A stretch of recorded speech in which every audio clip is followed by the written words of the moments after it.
My last video was done from my old room,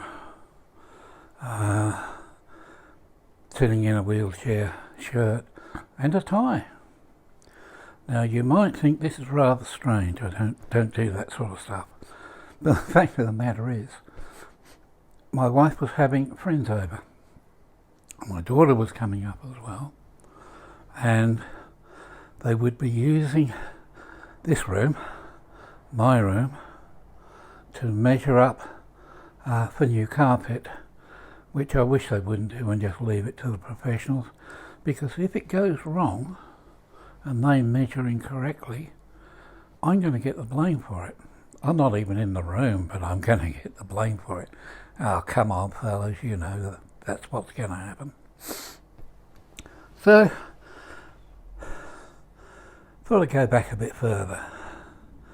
A few people over the last year have asked me about Red. What's the story behind Red? What happened to Red? So for the sake of this story, you've got to remember one thing. This is all about a good friend of mine, nothing to do with me at all. His story. But seeing as I'm the one telling it, if I tell it in the first person pronoun, you'll understand. This brain gets very confused with saying I and he and all the rest of it. So we'll just stick with I. It's easier. As long as you remember, I isn't I. Yeah, I think that'll do it. Red, as we found out, was actually from Denmark, and a redhead, and she was distinctive because she had a great similarity to a singer in a group that was around at the time. She was sent in to do administration. Our original skipper, Nuts Harper, had a bad accident, and that's when I took over as skipper. Nuts wasn't even a seaman, he was an engineer, but the silly bugger, taking a bit of leave at home, fell off the roof, busted his back, so he wouldn't be climbing up the side of any more ships. So they gave us this female, and as I said, she was good looking, very Scandinavian, tall, strong, willful, well, not willful, will of iron, shall we say, and everything was going fine. Then she wanted to go to sea a few times just to see the other side, so we chose a few easy ones where there weren't going to be any nasties, and along she came. And well, one thing led to another, and as you can imagine, what transpired, and she got that foot inside the door, or should I say a foot on the brow.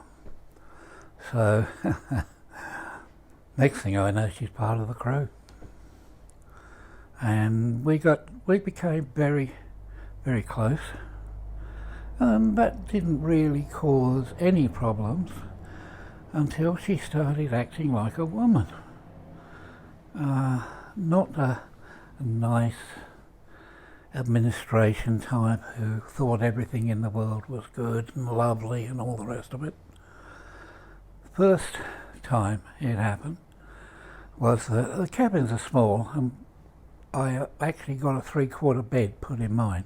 When you're the skipper, you can do that sort of thing. I don't know if they have 3/4 beds anymore. It's a little bit bigger than a single. And for about a week that was okay. Then it wasn't okay. It's got to be bigger. And I tried to point out that the cabin's only a certain size. You can't go tearing down bulkheads and deck heads just to put a bigger bed in. But somehow the crew sided with her.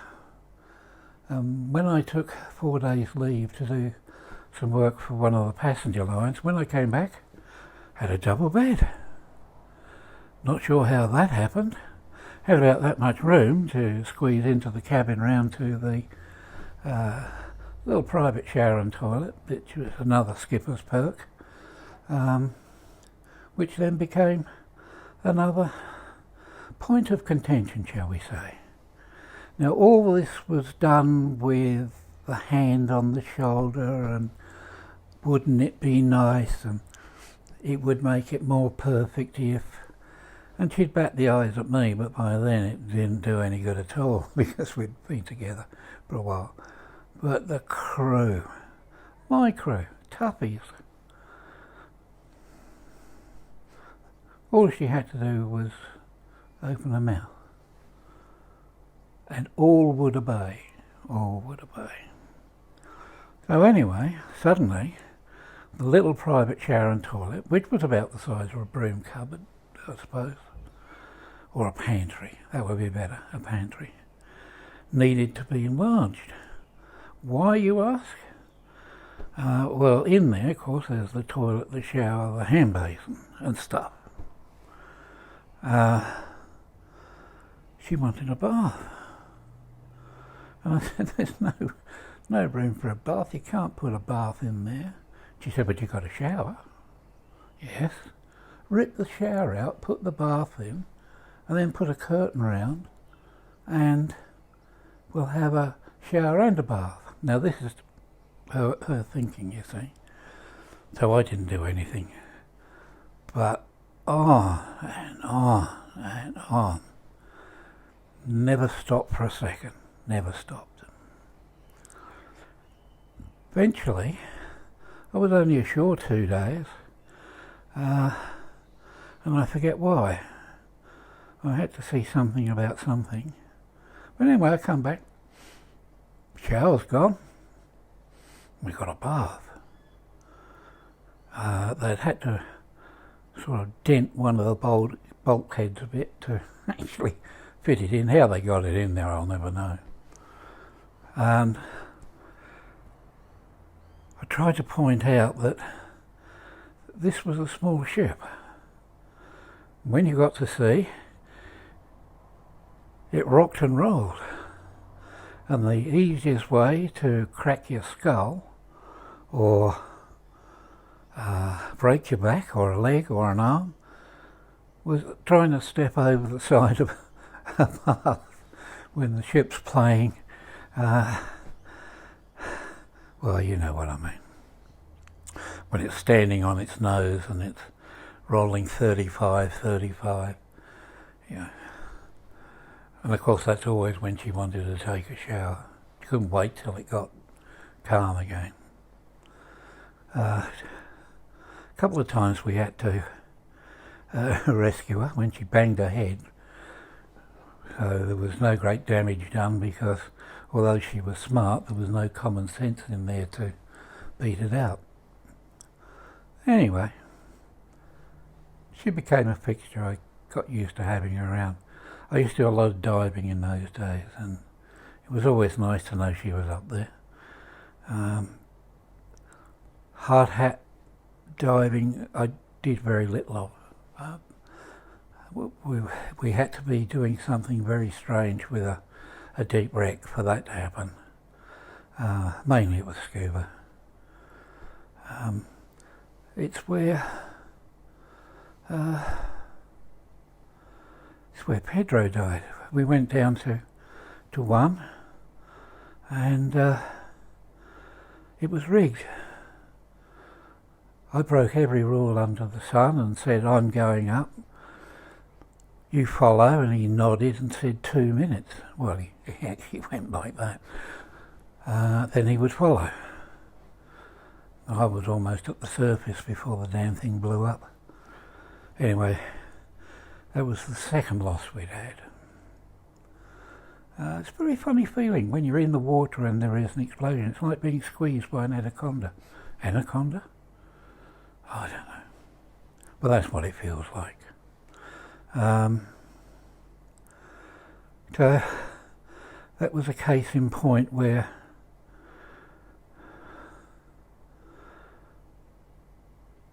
having a person on board that was vigilant and cared about what was going on was good, because when I got up to the surface, we didn't just have a first aid kit. We had oxygen, we had a defibrillator, which wasn't required, we had pressure bandages, we had morphine, we had all the stuff that we'd never had in our little first aid box about that big, and all the stuff that she'd got. And it helped, so that was a plus. Over the years she learnt to become a very good seaman and somebody that I couldn't really imagine not being there. Sometimes if we were on a real nasty, she used to stay ashore, but she wasn't happy about it. And when she's not happy, none of us are happy, especially me. But it was better than having her on board and being worried about anything that could happen. She didn't go to the college, but she learnt. Her first introduction to a wheelhouse on that first day she came aboard. This is the way a woman thinks, right? She said, "Oh, is that the steering wheel?" And I said, "No, that's the helm." She said, "What does it do?" And I said, "It turns the ship." "Then it's a steering wheel." "No, it's a helm." "What's the difference?" A steering wheel is in a car, a helm is in a ship. "That's silly," she said. "It's a steering wheel." So it became a steering wheel. But I could hardly yell out, man down, somebody to man the steering wheel. This was the sort of thing. She wanted all the crew. This is in tropical weather, mind you. It's an old tramper, covered in grease and oil, to wear white boiler suits, make them look nice. No, white boiler suits and trampers don't go on.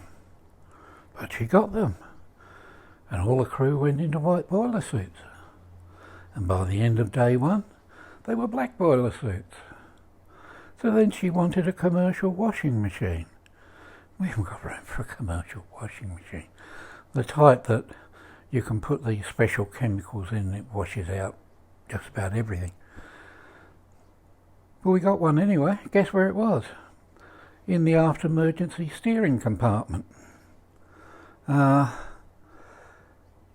instead of two men manning the emergency helm when the main one was gone, because of where it was, jutting out halfway across, they had to stand on one side, both of them. You get the picture. For 12 years, she stayed with me. Once she had to go away because she had a chest infection. And after about 4 weeks' great relief, because I was no longer the captain, you have to realise that. She was. If I said, "We'll miss this port and carry on to so-and-so because we're behind," she would say, "No, I want to get some shopping there. We need new this, we need new that, and I need a whole new outfit before we get to Singapore," because we used to stay in Raffles. And guess where we ended up? We didn't bypass. We went in just so Red could do her shopping. Thinking back on it now, it's quite amazing that I didn't kill her. She went away South Australia for some dryness, she hadn't looked well for a while, and then she came back and she was fine. And we went on for another 2.5 years. We even had sort of a marriage ceremony in the on the beach in well, it was Kuta Beach, just outside Bali. Flaming torches and all the rest of it. And it was a Hindu wedding, because she wanted a Hindu wedding. So we all had to wear the clobber and go through the ceremony. But anyway, it kept her happy for a couple of days. Then I had to go, now we're talking about years later now, to a conference on the South Island of New Zealand, and it was winter.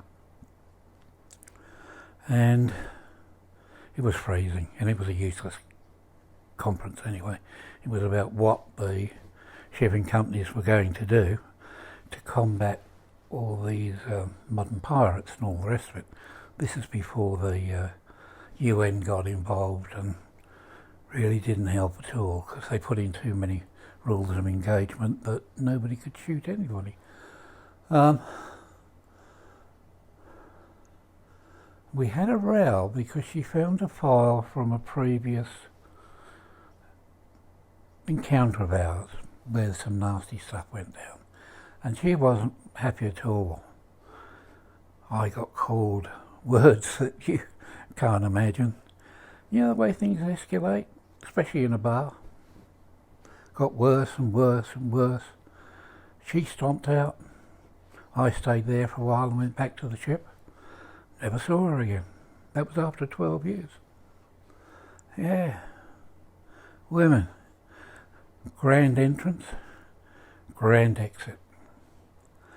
It was 3 years before I found that she had died of a form of consumption back in Denmark, a place called Skagen. And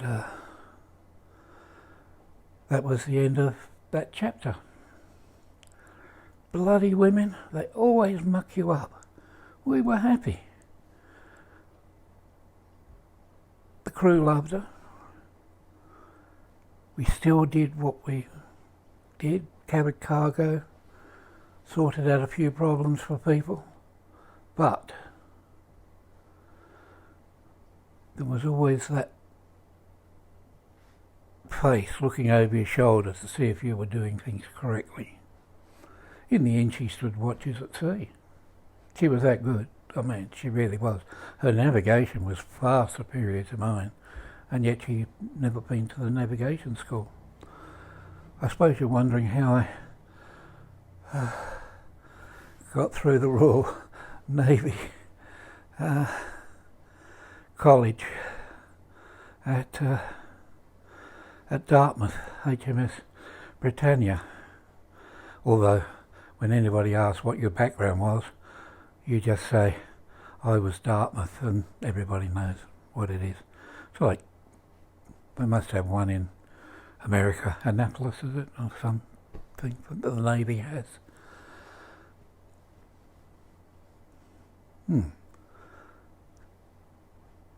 So even now that I'm back in bed again, because no females want to come in and measure the carpet, which they're going to get wrong and I'm going to get in trouble, things might return to normal for a few days. But that's to answer the question as to who Red was, where she came from. Max Smith actually hired her. She was our shoreside boss. And the finale, shall we say. They were good times. But I made sure that the next girlfriend wasn't a bloody redhead, that's for sure. They're too much. Far too much. Anyway, I've raved on about things to bore you to death again. I was going to talk about what's happening around here. There's bushfires at Crow's Nest, which is about 25 minutes away from where we are. There's planes going over again all day. They're the bomber planes. But the wind is actually pushing back against the fire now. So it should turn back on itself and all be all right.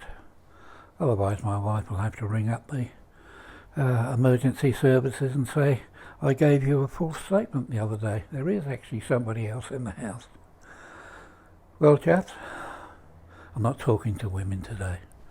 Well, chaps, if ever you go to sea and you work your way up to captain and you want to really be the captain, don't take a female on board, because you might as well sit in the corner. Within a month she's taken over, she's sitting in the captain's chair. The crew are getting mugs of coffee during the day, or cocoa if it's a cold night. Yeah. I think I drank a lot of whiskey in those days. Just because I had nothing else to do. See ya.